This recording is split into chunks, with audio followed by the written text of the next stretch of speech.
mayoría de la gente pensará que no te conoce, pero si vive en Madrid y alrededores, seguro que te ha visto alguna vez. Probablemente. Eres saxofonista callejera, saxofonista profesional y además músico callejero. Ahora haces este libro que se llama Hacer la calle, que es tu segundo libro. El primero fue Instantáneas Callejera, sobre esa experiencia de ser músico callejero. ¿Tú te acuerdas la primera vez que hiciste la calle? Me acuerdo muy bien, y además me acuerdo no solo de esa primera vez, sino de todos los días anteriores a esa primera vez, porque pasé muchos días dando vueltas con el saxo en la espalda, mirando las calles, tratando de imaginarme cómo lo haría, dónde lo haría, cómo me sentiría. Me daba mucha timidez, mucho miedo. Yo soy una música que, como muchos músicos, venía de toda una vida de trabajar en espacios formales, y la calle no era algo que yo hubiera experimentado ni tampoco deseado. Llegué a la calle un poco así. Entonces me costó mucho. Me acuerdo mucho de los días anteriores y me acuerdo del día que por fin tomé coraje, abrí el estuche de mi saxo en medio de una calle y soplé la primera nota. ¿Dónde fue? Fue en Aranjuez, frente al mercado, en un sitio que realmente, al día de hoy, cuando paso por ahí y me acuerdo, digo, ¿qué lo hice ahí? ¿Qué sitio más feo? Es que era horrible. Habiendo tantos sitios bonitos en Aranjuez, que son los que ahora suelo usar como base, digo, ¿por qué ahí? Bueno, en ese momento estaba buscando y me pareció que ahí era un lugar correcto. Dices en el libro, ¿por qué salgo a la calle? ¿Por qué salí hoy? ¿Por qué volveré a salir empecinadamente mañana? En el mundo de la productividad, cuando lo recaudado no justifica ni remotamente las horas dedicadas a una actividad tan peregrina, es difícil encontrar una respuesta convincente. Tú das muchas en el libro. ¿Cuál de ellas va ganando? ¿Por qué sales a tocar a la calle siendo músico profesional? Siempre hay muchas, es un conjunto de razones, ¿no? Entre esas razones, obviamente, está lo económico. Parte de yo puedo vivir de la música en parte gracias a lo que hago en la calle. Pero hay muchas otras razones, y si tengo que decir la más profunda, si tengo que ser sincera, te diría que no es tanto lo económico, sino algo que tiene que ver con lo mucho que me gusta esa forma de relacionarme con el mundo. Uh-huh. Es como que cada día yo salgo a la calle y hago como una propuesta, ¿no? Yo le propongo al mundo que nos relacionemos de esta forma. Es una comunicación sin palabras, no personal. Nadie, no sé nada de quienes pasan por ahí, ni nadie tiene por qué saber nada de mí. Y sin embargo podemos generar una comunicación. Y eso me produce un placer y una satisfacción enorme. Uh-huh. Yo diría que busco eso por sobre todo. ¿Y la respuesta es buena en general o notas de todo? Es como, aquí vengo con lo más hermoso que tengo. Vengo a hacer lo que mejor sé hacer. Esa es mi propuesta. ¿Qué pasa? ¿Cómo el mundo recibe esa propuesta? Es siempre un interrogante. Algunos días mejor, otros días peor. A veces hay... Pero siempre hay una relación, siempre se establece ese vínculo tarde o temprano. Y yo pienso mucho, le doy mucha importancia a la primera moneda que cae en la gorra. Porque en ese momento es como que esa propuesta que yo estoy haciendo aleatoriamente es tomada, ¿no? Es como una especie de pacto que se sella. Esa primera moneda es el mundo, en abstracto, diciéndome que sí, que interpreta mi propuesta. La interpretamos, la entendemos, la valoramos, la apreciamos. Todo eso significa esa primera moneda. Hasta que cae esa moneda es un poco duro. Como los vendedores en los mercados, que siempre dan mucho valor a la primera venta o a la última del día. Pero claro, es una actividad arriesgada. O sea, es ilegal, ¿no? Ponerse en la calle así por las buenas. Hay ciertas normativas, depende del sitio, en cada ciudad, en cada pueblo hay normativas o no las hay. Muchas veces lo que hay es como una especie de vacío legal. Entonces, será más ilegal o menos ilegal, depende dónde, en qué horario, en qué sitio.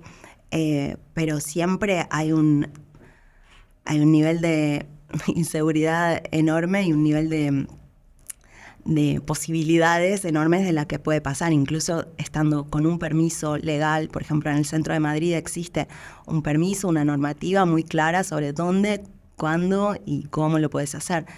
Pero aún teniendo ese permiso y cumpliendo esas reglas, estamos expuestos a que un vecino se queje y venga un policía y nos pida que nos vayamos, y obviamente lo lógico es irse, porque no estamos ahí para molestar a nadie, ¿no? O sea, sí, pueden pasar muchas cosas. No te voy a decir cuánto se gana eso, pero así una vez que hayas dicho wow, o sea, no sé cuál es una cifra que digas wow, el tope. Uf, es muy difícil decir números porque los parámetros van desde aquí hasta aquí. Pueden pasar cosas muy extrañas. Es imposible decir un número concreto. Alguien que haya dejado un billete así alto que dices, wow. Pues con Ataca Paca, con mi grupo, o sea, no tocando sola, pero sí que tocando en grupo, sí que nos ha pasado que nos dejen, yo creo que un billete de 200. Wow. Sí. Muy bien. No suele pasar. No suele pasar. Ya que sacas el tema de Ataca Paca, que a lo mejor quien vive en Madrid es quien lo ha visto, cuenta un poco de ese proyecto, cómo se integra, que son también todos músicos profesionales, y dónde tocan normalmente. Sí, Ataca Paca es un colectivo de artistas que trabajamos en la calle hace muchos años en Madrid. Está conformado por músicos, por actores, por bailarines. Realmente lo que hacemos con ellos es un espectáculo. Somos muchos y es algo muy, muy bonito y muy distinto de lo que yo hago en la calle sola, que es acerca de lo cual va mi libro, ¿no? O sea, Ataca Paca es como otra parte de mi actividad callejera. Y se nos puede ver en El Rastro todos los domingos, casi todos, y se nos puede seguir en redes buscando Ataca Paca, y siempre estamos publicando cuando hacemos a veces conciertos en otras zonas o en salas que también trabajamos. Uh-huh. En tu libro yo veo pasar los personajes que pasan por delante de ti y me recuerda un poco al Principito yendo de planeta en planeta, porque son personajes que yo me imagino que son reales, pero que funcionan también como arquetipos, ¿no? Hay uno muy llamativo que es este que llamas Bumblebee, ¿no? ¿Quién es Bumblebee? Bumblebee, obviamente le puse yo este nombre porque no conozco su nombre. Es un personaje del libro que de alguna forma, tomando esta idea que dices de los arquetipos, representaría como al antagonista, ¿no? Siempre hay antagonistas de los músicos callejeros y se presentan de muchas formas. Bumblebee es una persona que aparca su moto en un sitio justo frente a donde yo suelo tocar algunas veces. Entonces muchas veces pasa que yo estoy tocando y él viene a por su moto, la enciende haciendo mucho ruido y llenando de mucho humo mi espacio. Todo es absolutamente real, todo lo que cuento en el libro es real. Y entonces yo le dediqué un relato a todo lo que pasa por mi cabeza cuando se da esa situación, ¿no? Porque incluso con estas personas con las que supuestamente, porque nunca tuve una relación con él, una charla con él, pero supuestamente uno pensaría que, bueno, son esas personas que no aprecian o no disfrutan de lo que uno está haciendo. Pero aún con ellos también se da una relación, ¿no? Yo establezco un vínculo con él, aunque sea a través de, pues esto, yo tocando y él echando humo y ruido, ¿no? Hay algo que está pasando y esa es una de las cosas que pueden pasar en la calle. Tú dices, un día te conquistaré, Bumblebee. Un día vas a pararte a ver. Ese es nuestro duelo. Caerás en mis redes. Otro personaje que también es muy divertido es Isabel, que te lleva a su casa pensando que eres una mendiga. Y que soy indigente, que no tengo que comer, sí. ¿Y qué sabes de ella? Luego digo, ¿qué habrá sido de esta mujer? ¿La has vuelto a ver? No sé qué ha sido. Hace tiempo que no la veo. Es un personaje que hace muchos años que interviene de vez en cuando en mi gorra, dejando cosas muy raras, como por ejemplo, una vez me dejó dentro de la gorra donde había monedas y billetes, yo un día me encuentro calditos, cubitos de caldo sueltos. De ave creme, ¿no? De ave creme. Pastillas de ave creme. Nunca supe de qué eran, porque no ponía, estaban sueltos, podían ser de pollo, de pescado, de carne. Sí, es un personaje que cada tanto la veo. Ahora hace muchísimo que no la veo, pero es interesante también tomando como un poco la idea esta de los arquetipos, porque ella representa de alguna forma a toda esa gente que nos ve a los músicos callejeros como gente que está pidiendo como puede, ¿no? Como un mendigo, como alguien que está pidiendo, ¿no? Y es una imagen con la que nos tenemos que enfrentar diariamente. O sea, así como hay gente que te ve y dice, wow, qué bonito, qué gran artista y qué generosas que sales a regalarnos tu música. Esa es una forma de ver. Hay muchas formas de ver lo que hacemos. Y otra forma es ver eso, que todas tienen una parte de verdad. Es verdad que yo necesito dinero, es verdad que yo utilizo esta actividad como una forma de completar mis ingresos para poder dedicarme a la música en mi vida. Entonces, ella me trae esta visión y cada vez que viene y me deja sus regalos, que son siempre alimentos muy, muy básicos, que yo afortunadamente puedo comprar, pero que ella igual considera que yo no puedo. Y jabón, ¿no? Y jabón y cosas así, leche en polvo. Eso es más ofensivo, déjame decirte. Si alguien te pone Puedo jabón, tomármelo como algo un poco, sí, a ver cómo vuelvo. Sí, pero siempre lo que genera en mí, además de agradecimiento, porque evidentemente es un gesto de generosidad y de amor por parte de ella, porque me está dando algo, pero también siempre me genera esta cosa de ¿cómo me veo? ¿Cómo me ve el mundo? ¿No? Uy, ¿será que parezco alguien que está aquí pidiendo dinero? ¿No? Me enfrenta con esa visión que es, como te digo, algo con lo que convivimos. Yo, en general, intento desligarme de ese personaje, de persona que sale a pedir con un instrumento. Desde el principio intento como ponerme en otro lugar, ¿no? Muy claramente para mí, porque no puedo evitar que los demás me vean así, porque va a haber gente que siempre me ve así. Pero yo personalmente intento tener adentro muy claro que yo estoy haciendo otra cosa, que yo estoy... lo pongo en un cartel, de hecho. Lo primero que hice para contrarrestar un poco esta sensación que puede ser bastante negativa, cuando empecé a tocar en la calle, fue imprimir un cartel que lo pongo a la vista cada vez que estoy tocando, y ese cartel dice: la vida necesita música, la calle necesita música, ayúdame a seguir embelleciendo el mundo. Entonces ese es mi reclamo. Mi reclamo es: colabora conmigo para que yo pueda seguir haciendo esto, porque yo estoy aquí cumpliendo un rol. Esa es como yo lo veo. Igual tú no lo ves así y tienes todo el derecho. Pero así es como yo me quiero sentar a tocar en la calle.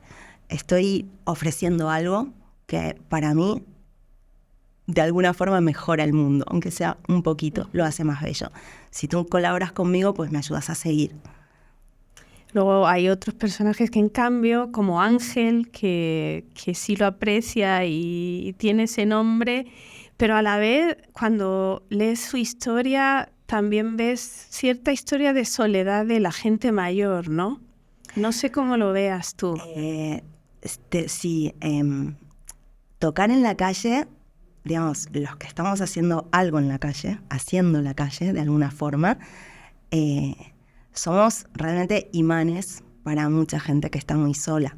Somos alguien que está ahí y es posible acercarse y mantener una charla, y muchas veces funcionamos así. Hay gente que se acerca a estar un ratito con alguien porque me ven ahí y estoy a la mano. Pero sí, hay mucho de eso, sí. Y luego sobre este tema también das conferencias, no solo has escrito los libros, ¿no? Claro, es una eminencia en música callejera. ¿Cuál es la lección principal que tú ofreces cuando das este tipo de conferencias alrededor del mundo? Bueno, doy charlas. La palabra conferencia me queda un poco grande, pero sí que estoy hablando mucho de esto, sobre todo a raíz de este libro, ¿no?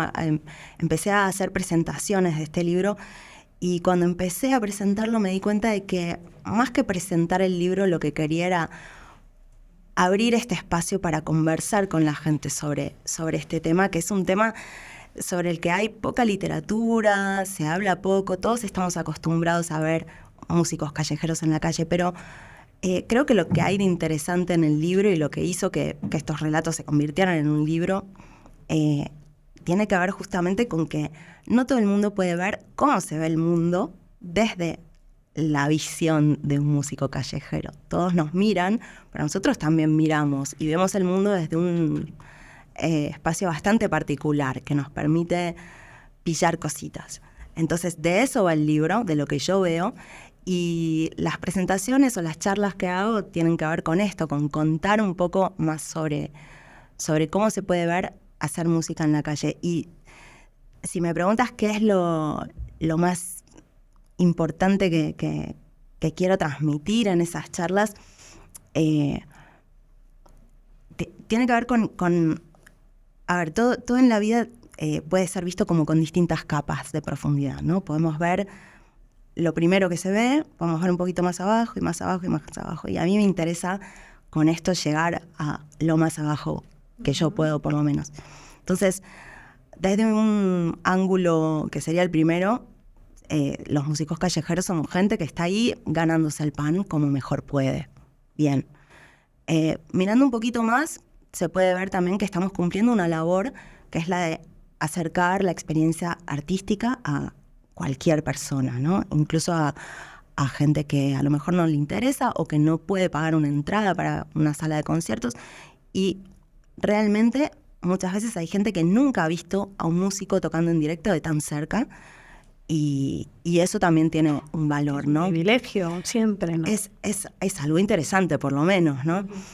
Y tiene un valor, pero debajo de todas esas capas, para mí hay una más profunda que es la que a mí me mueve y la que a mí me conmueve y lo que me gusta transmitir con todo lo que cuento, que es que el arte en general y la música en particular une a la gente, nos une por el simple hecho de que somos humanos y de que a través de la música compartimos emociones que tenemos todos. Entonces, salir a la calle y abrir esta posibilidad de transmitir a cualquier persona que ni siquiera se lo espera, la emoción que sea, nostalgia, alegría, energía, la música nos puede cambiar el estado de ánimo, nos puede entristecer, nos puede meter para adentro, nos puede sacar. Hay gente que a lo mejor va caminando y de pronto empieza a caminar con más energía. El ritmo. No es lo mismo que yo esté a que no esté, ¿no? Yo trato de conectar con eso cuando estoy en la calle. Entonces, esta capacidad de conectarnos, de generar contacto, comunicación, de hacernos iguales, porque todos tenemos esas sensaciones ante la música y esas emociones. En un mundo, en una sociedad donde todo nos empuja a sentirnos solos, a sentirnos raros, a sentirnos aislados, desligados del resto, a mí me parece que hacer esto en la calle es una forma, es de alguna forma tener un arma, ¿no? Que utilizar para esto, un arma de las buenas, un arma que genera unión y que genera amor entre humanos, porque no hace falta nada, no hace falta que alguien se haya preparado especialmente para entender la música que yo estoy tocando. Yo estoy tocando algo que cualquiera puede entender y sentir. Entonces, eso a mí me parece como el sentido más profundo y más significativo para mí dentro de lo que es salir a tocar en la calle. Claro, antes has dicho, nunca estuve pensando mucho sin salir a la calle. Cuando tú estudias música, desde luego me imagino que es lo último que te imaginas, que vas a acabar. ¿Cómo fue tu formación? ¿Qué es lo que pensaste cuando te quisiste dedicar a la música? ¿Cuál era tu objetivo, digamos, cuando empezaste a estudiar y dónde estudiaste? ¿Cómo fue tu formación? Vale. No sé si tenía un objetivo claro. Creo que nunca he tenido ni tengo objetivos claros. Así voy por la vida, a los tumbos. Tenía claro que me encantaba la música y que quería aprender y que quería meterme ahí adentro como fuera.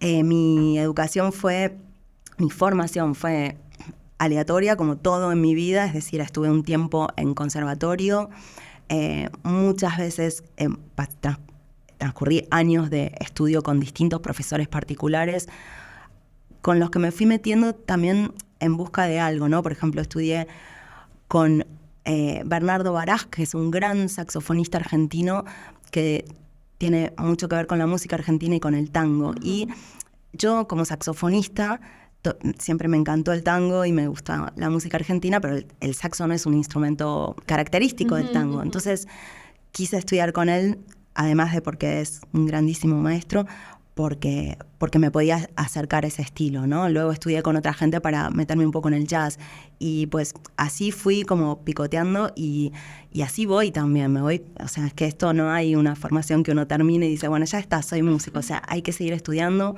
hay que seguir formándose siempre. Así que sí, empecé en el conservatorio y pues ya seguí por todos lados.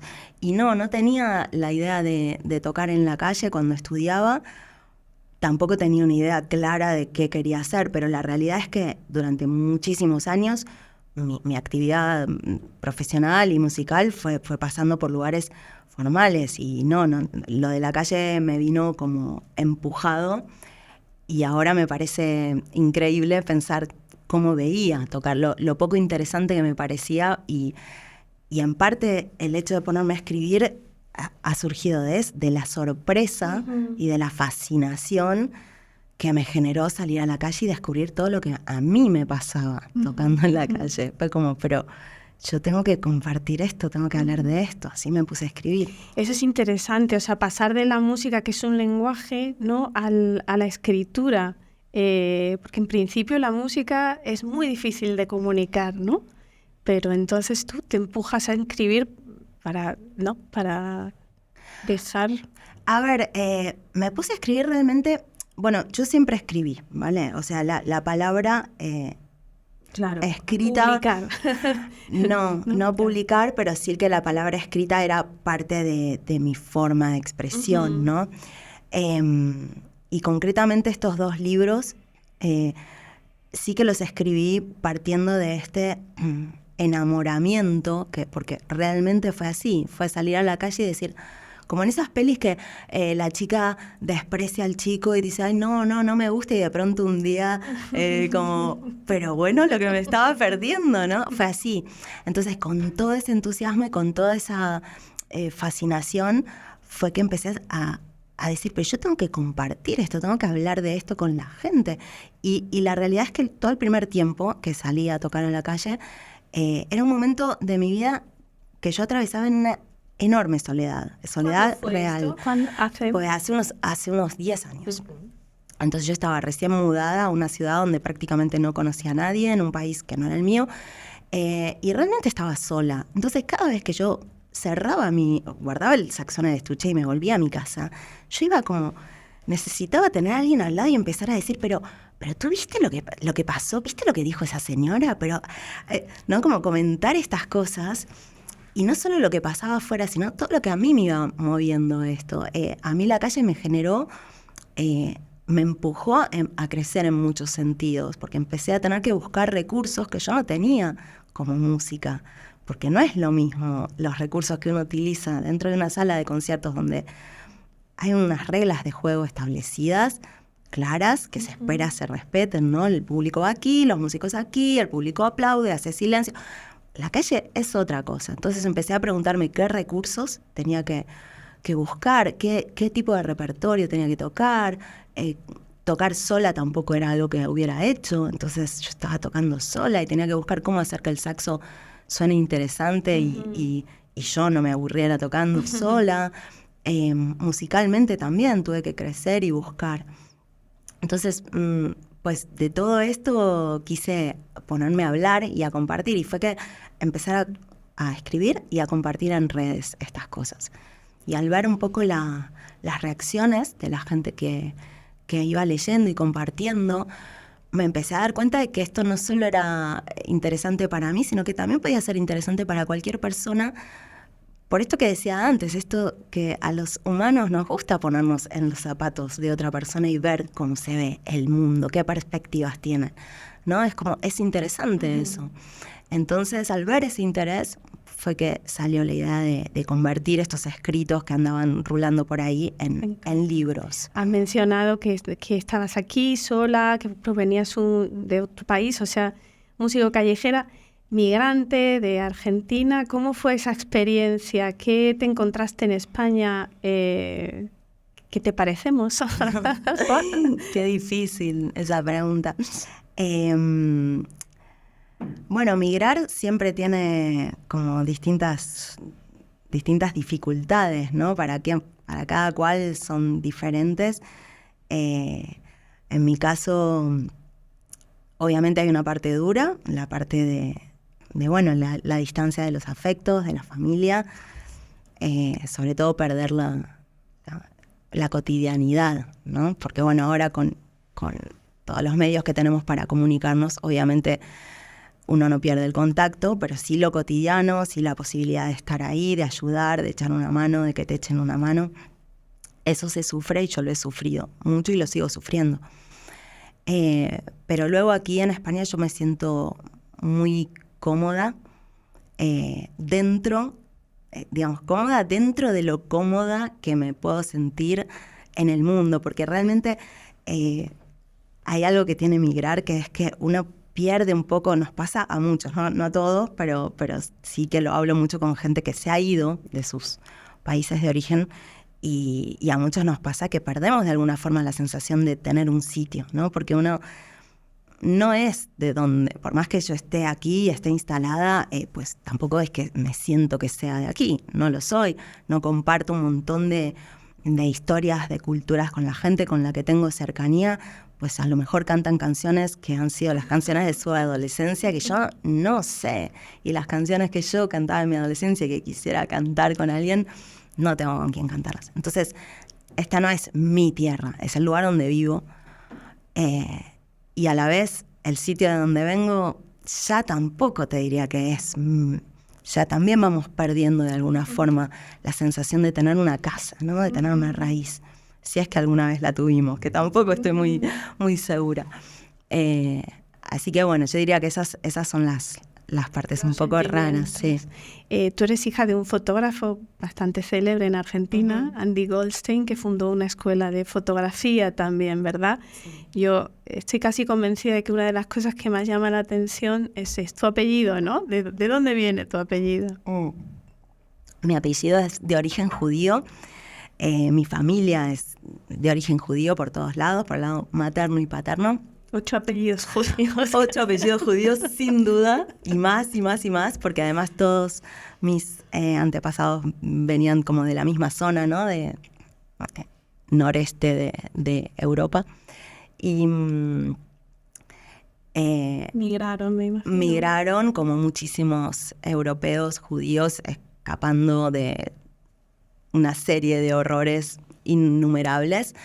Y que emigraron a la Argentina o a Latinoamérica a fines de 1800, principios de 1900. Y bueno, sí, vengo de ahí, vengo de ese origen. Te lo pregunto porque no es una realidad que aquí no sea tan próxima, no tenemos tanto esa experiencia. No sé si cuando tú respondes esto hay alguna reacción o está todo bien o no es tema, simplemente... Cuando digo mi apellido, a los españoles les cuesta mucho escribirlo. Eso te puedo decir. Tengo muchos problemas para deletrear mi apellido por teléfono y para que lo escriban correctamente. Sí, no es común. Y bueno, para terminar, siempre termino con una sección que se llama Sencillos Placeres, donde quiero que los entrevistados recomienden algo que hayan escuchado, que hayan leído, que hayan visto y que podamos disfrutar todos. Vale, pues voy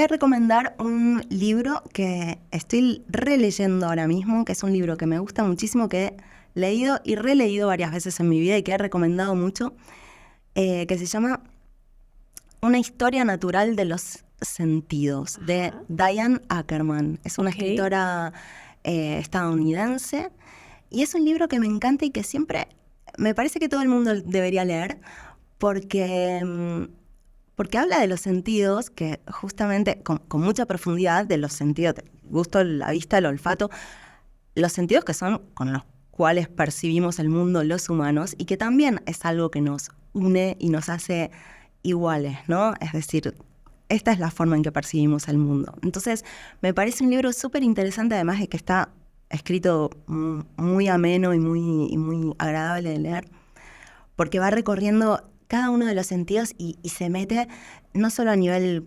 fisiológico, sino como desde la historia, desde lo cultural, desde lo artístico, relaciona con todo. Y me parece un libro súper bonito. Y si puedo agregar, también recomiendo que lean mi libro, Hacer la calle, porque también es muy bonito. Eso está claro. Bueno, Flor Goldstein, gracias por estar aquí. Muchas gracias por invitarme. Igualmente, gracias.